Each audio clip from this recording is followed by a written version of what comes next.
शाबाश शाबाश, जल्दी करो जल्दी पुत्रो, बड़ा लेट हो गए। तू किधर आया? लैन। लो जी, मस्त मस्त कड़क चाह जी असा तैयार कर ली ते इधर जनाब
ओ तैयब तैयब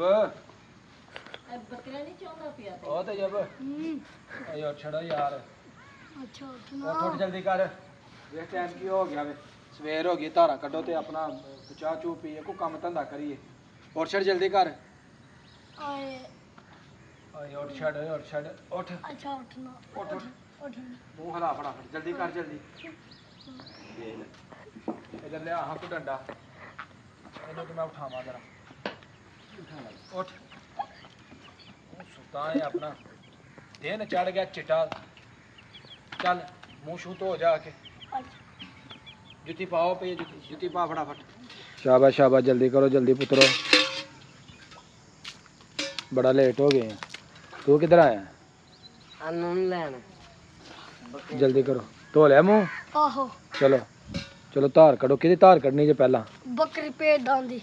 चलो शाबाश, जल्दी कड़ो, चाह पीए तो फिर कोई होर कम करिए। जल्दी आया जल्दी।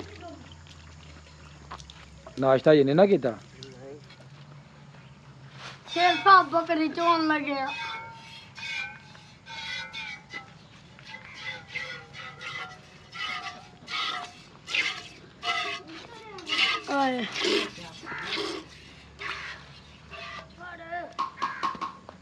चलो सलमान मेरी एक्टे, सलमान खान।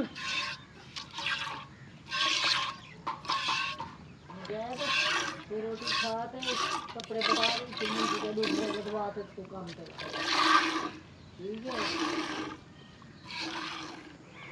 जानवर जेड़े ने वो आराम करन डे ने, सुबह सुबह मस्त हो के जेड़े ने लेटे ने। उस तरफ जानवर जेड़े ने वो जनाब चारा खा के ते खुरलियां दे विच जेड़े ने ना वो मजे नाल लेटे ने। लो जी हुण ऐस बकरी दी जेड़ी ना ए धार कड्ढी जाणगी।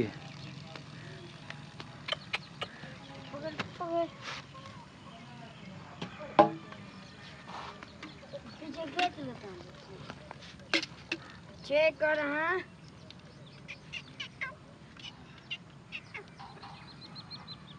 बड़ी सखर डॉक्टर जो बकरी है, ये धार साहत है, बड़ी सखाते जोर सारा लांद। हाँ कड़ ली धार, कट लई है। कितना कर दूध निकले? इन्ना को। चलो माशाल्लाह, चाह बन जाएगी ना? हाँ जी। चलो जी चाह बनाओ।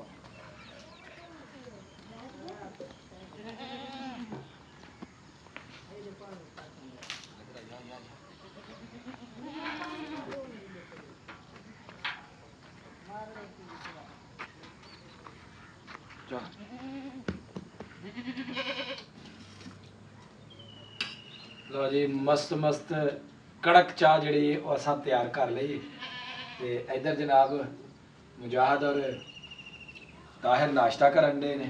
नाश्ता करके जनाब तगड़े हो जाते सारी दिहाड़ी। आलो डॉक्टर साहब चाह ਬਿਸਮਿਲ੍ਲਾ ਜੀ, ਕੀ ਬਾਤ ਹੈ ਜੀ। ਲਓ ਜੀ, ਦੇਸੀ ਕੱਪ ਬਹਾਵਲਪੁਰੀ ਕੱਪ, ਉਹਦੇ ਵਿੱਚ ਜਨਾਬ ਚਾਹ ਸਾਨੂੰ ਦਿੱਤੀ ਗਈ ਹੈ। ਚਾਹ ਪੀਨੇ ਅਸੀਂ ਮਜ਼ੇ ਦੇ ਨਾਲ।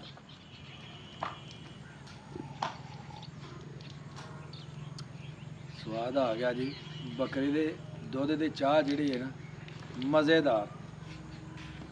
ਪਹਿਲਾਂ ਹੁਣ चाह ले गया मेरे लिए ਲੈ ਕੇ ਆ ਰਾਤ ਵਾਸਤੇ ਜਲਦੀ ਚਾਹ ਲਿਆ, ਤੇ ਉਸ ਤੋਂ ਬਾਅਦ ਕੋਈ ਕੰਮ ਕੁਮ ਕਰੀਏ। ਸ਼ਾਬਾਸ਼, ਜਲਦੀ ਕਰ ਲਓ ਜਲਦੀ। जान जान सौफ तो ले जानी चाह ਕਰ ਲਿਆ ਨਾਸ਼ਤਾ, ਹੁਣ ਕੀ ਕਰਨਾ, ਅਗਲਾ ਕੰਮ ਕਿਹੜਾ ਹੈ? ਪੱਠੇ ਪਟਾਉਣੇ ਦਾਤਰੀ ਛਾਤਰੀ ਕੱਪੜਾ ਛਪੜਾ ਲੈ ਲਓ, ਮੌਸਮ ਹੋ ਗਿਆ ਖਰਾਬ, ਤੇ ਟਾਈਮ ਨਾਲ ਜਿਹੜਾ ਨਾ ਉਹ ਕੰਮ ਸਮੇਟ ਲਈਏ, ਠੀਕ ਹੈ। ਤੇ ਉਸ ਤੋਂ ਬਾਅਦ ਫਿਰ ਜਨਾਬ ਆਰਾਮ ਸਕੂਨ ਨਾਲ ਲੇਟੀਏ ਦਰਖਤਾਂ ਦੇ ਥੱਲੇ, ਛਾਂ ਦੇ ਥੱਲੇ, ਤੇ ਫਿਰ ਵਿਹਲੇ ਆ, ਠੀਕ ਹੈ। ਮੇਰੀ ਅੱਜ ਦੀ ਵੀਡੀਓ ਹੋ ਗਈ ਹੈ ਮੁਕੰਮਲ। ਸਾਡਾ ਪਿੰਡ, ਸਾਡਾ ਡੇਰਾ, ਸਾਡਾ ਪੰਜਾਬੀ ਕਲਚਰ ਤੁਹਾਨੂੰ ਕੈਸਾ ਲੱਗਾ ਹੈ? ਕਮੈਂਟ ਬਾਕਸ ਦੇ ਵਿੱਚ ਆਪਣੀ ਰਾਏ ਜ਼ਰੂਰ ਦੇ ਦਿਓ। ਵੀਡੀਓ ਨੂੰ ਲਾਈਕ ਕਰਨਾ ਨਹੀਂ ਭੁੱਲਣਾ, ਸ਼ੇਅਰ ਕਰਨਾ ਨਹੀਂ ਭੁੱਲਣਾ, ਤੇ ਜਿਹੜੇ ਦੋਸਤ ਮੇਰੇ ਚੈਨਲ ਤੇ ਨਏ ਨੇ ਉਹ ਜਲਦੀ ਜਲਦੀ ਮੇਰੇ ਚੈਨਲ ਨੂੰ ਸਬਸਕ੍ਰਾਈਬ ਕਰਕੇ ਬੈਲ ਆਈਕਨ ਨੂੰ ਪ੍ਰੈਸ ਕਰ ਦਿਓ, ਤਾਂ ਕਿ ਆਉਣ ਵਾਲੀਆਂ ਜਿਹੜੀਆਂ ਵੀਡੀਓ ਨੇ ਉਹ ਤੁਹਾਨੂੰ ਫਟਾਫਟ ਪਹੁੰਚਦੀਆਂ ਰਹਿਣ। ਮੈਨੂੰ ਦਿਓ ਇਜਾਜ਼ਤ, ਹਮੇਸ਼ਾ ਖੁਸ਼ ਰਹੋ, ਆਬਾਦ ਰਹੋ। ਅੱਲਾਹ ਹਾਫਿਜ਼।